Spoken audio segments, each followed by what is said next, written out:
We're gonna go from idle to full throttle in 3, 2, 1. Hey, what's up everybody? Welcome back to our little channel. My name is Mark. This is Carson, and you're watching Fishing for Dinner. And in today's video, we're taking our Nucanoe kayak out for the very first time out on Canyon Lake. It's super low right now. I think it's 24 feet low, which is historic for this lake. We don't know what the lake looks like at these levels. There's one, maybe two boat ramps open for larger boats. I haven't been out on the big boat, so it's a perfect opportunity to go explore with our Nucanoe. Now, the bonus is that this is our first time even taking out the Nucanoe, so we're gonna get to experience this whole thing together, and you're riding shotgun. Let's go. It's a really long boat ramp when the lake is over 20 feet low. The Guadalupe River Valley here in central Texas, this is the 6th worst flood-prone area in the entire United States, and so that's why the Canyon Dam was built that holds up now Canyon Lake. There's a lot of people crying about the lake levels and how low they are and why it's so low, and trying to find an excuse or a reason, something to blame. The only thing to blame is nature. It's been doing this forever. I'll leave this on a positive note. Every drought ends in a flood. Take that to the bank. Yeah, it's a long way for PWCs to back down this ramp. Tommy, be glad you don't have to deal with all this stuff. So let me introduce you to our new boat here. We got a brand new to us Nucanoe Unlimited. It's like 12.5 feet long. We got it registered, and we are here to start for our very first time this brand spanking used Suzuki 2.5 outboard engine. Oh, hey, before we get started, look. Your random sock shows up again. I wonder who's wearing those shoes. I wonder if they're okay. Surely that sock didn't go with those shoes. Eric, keep finding your random socks, bro. What's up with that? Boy, this is great. And in the front. Look, when I sit behind, he doesn't even know if I'm not paddling. Come on, Carson, we need to paddle faster. Well, I can get you wet. Oh, you can. Dang, he caught me. It don't get no better than this, man. Get outdoors with your kids. This is relatively cheap fun. I know some people will say, that boat's too expensive or whatever, and it, it does come with an expense. So you don't have to have a great big fancy boat. Just get you a kayak, get you a John boat, get you a canoe, and come out here and do this. What I'm most excited about right now is starting up this Suzuki 2.5. You ready? Oh, and see, yeah, I got my Yak Attack. I think they call this a boomstick. But look, I lost the nut there on the end of it. Dropped it in the water right when we got here. What a noob. Let me see if I can do this without falling in. So the guy I bought this from had this little hour meter installed on it. He says he estimates 5 hours on it before he put this on. So it's got almost 11 plus 5, so we got 16 hours on it. So we'll open up the vent cap, come over here, we'll turn the fuel on. And here's your gear shifter. You got neutral and forward. Put it in forward and flip it around, and there's your reverse. Really high tech, huh? So we'll make sure the kill switch is attached. So turn the fuel on, make sure it's in neutral, pull the choke out. Pull number 2. Now the carburetor is empty. Oh yeah. Oh yeah, revving 2200, and now it's settling down, 1800 RPMs. Let's give it a rev.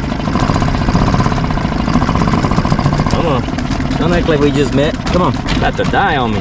Why is it running so rough? So rough it's dead. Oh, because I didn't put the choke back in. What a Guggen. Watch this. Oh man. Come on now. Let's put it in gear. Oh baby, we're cooking. We're cooking with Crisco now. Watch this, flip around. We don't flip the boat over. Here we go.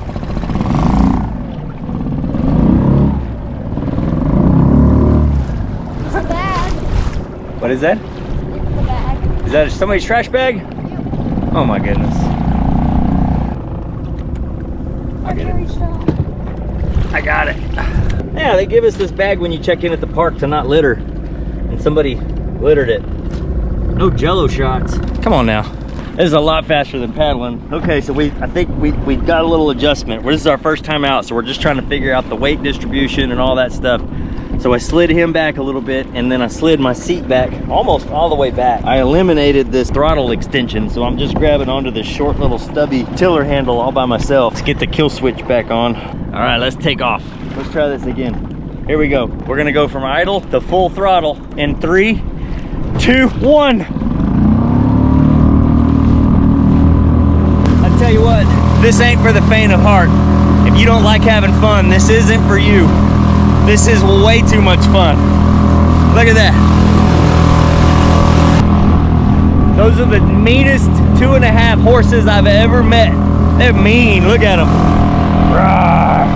Boat ramp 17, that's what we normally launch at. Let's go check that out. Let's go see what it looks like by water. It's closed right now. I tried to go in there because that one's definitely closer to the house, but you can't get to it. They closed it off.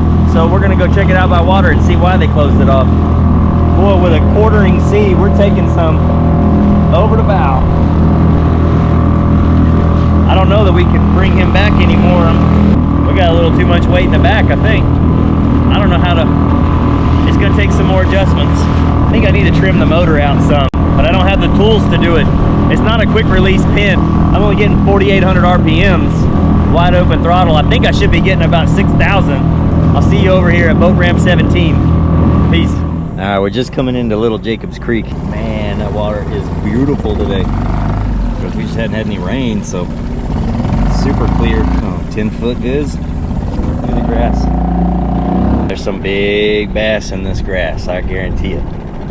You come over here and punch it with some watermelon, red, anything green, wiggly. Drop it down in that grass and you're gonna catch some bass. Canyon's a really cool lake because we've got largemouth bass, the native Guadalupe bass, which are kind of like a largemouth bass. They don't get nearly as big. And then there's a resident population of smallmouth bass. Yeah, no wonder it's closed. Like, that's the ramp a quarter of a mile up there. Today's one of those no agenda kind of days. I mean, the agenda is to try out this kayak. Oh, that was a big turtle. Other than to come out and kind of get our feet wet with this boat, so to speak, pardon the pun, because we did get our feet wet. We're still trying to figure out the situation with the scupper plug, weight distribution and all that stuff. That's part of the fun. So that's why we're out here today. The long-term goal with this boat is to come out here on Canyon and then go downstream on the Guad and run jug lines. Carson's been begging me to run jug lines. It's fun in the big boat, but it's just so much more fun in a little boat when you come out here and you can wrestle with the catfish a little bit more and you might get tugged around by one. Just the situation you might find yourself in if you catch a big old catfish on a little bitty boat. We're gonna pull up here to this floating marina, cast some little crappie jigs up under there and see if we can't fool a bluegill, maybe a bass. We lost the paddle. Now we're down to a 1 horsepower. They're like 0.5. Oh, look, the bubbles coming up. The turtle farts. There's the paddle. All right, I'm gonna hang on. And of course, the first cast lands the first fish and I didn't have the camera going because I'm over here trying to paddle. Way to go, bud. What do you got? Oh man, look at that. Beautiful fish. Let's let him go. This boat has good mojo. I knew we needed this boat.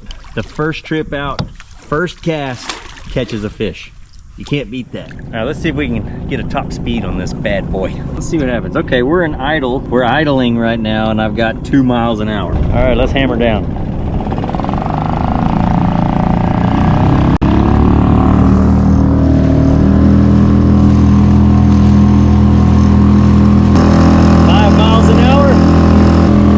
I got 5 miles an hour out of it right now. I don't think I've got it trimmed out right. Adjust the trim and see if we can get a little bit more out of it. Hey, comment below if you want to see how far this motor will go wide open on a full tank of gas. Well, let me know your thoughts on what kind of tests you'd like to see with this motor and this boat. Give me some ideas down in the comments. I'm super excited about this thing. Carson, are you happy? You can't beat this. That was me. That was me. You turned around surprised, didn't you? Yeah. You were like, wait, what was that? That was a dolphin. I bet if I can adjust the weight in this boat, maybe start with my own weight. Hey, go easy on me now. You know, I used to race mountain bikes when I was in high school, and people would... Did you? Yeah. No, I did. I used to race mountain bikes semi-competitively when I was in high school, and if you're a cyclist, you know that there is an endless chase for the lightest component. I gotta have the lightest spokes and rims and sprockets and pedals and seats and tires and handlebars and seat posts. I mean, it's endless. And the leader of our group, we raced for Westside Schwinn out of Houston, Texas. I don't think Westside Schwinn is even a thing anymore. Schwinn has since sold out to, I don't know, Huffy or something. You can buy them all over the place. But back when Schwinn was really Schwinn. So Some of you old folks know what I'm talking about. Team Smack was our name. The leader of our group would say, you guys need to stop focusing on the weight of the components and start focusing on the weight of the rider. So I think rather than focusing on weight distribution in this boat, I might need to start, hey, I ain't even gonna go there. I'm not even gonna go there, but I am gonna try to slide my seat forward and see if I can't squeeze out a few more RPMs, a few more MPHs. All right, well, hey, as I was editing this video, it just got ridiculously long. So what I decided to do is break it up into 2 parts. You just watch the first part. The second part, we go and explore what I'm gonna call Sometimes Island. Normally the lake is up 20+ feet, and this part of the lake is underwater, but as we came up to it, it was an island, so we got out and we got to explore, and you're not going to believe what Carson found while exploring on this island. It is really cool and it's worth the wait, so be watching for part number 2. Hey, we know you have a choice when you YouTube, and we thank you for YouTubing with us. Until next time, we'll catch you later.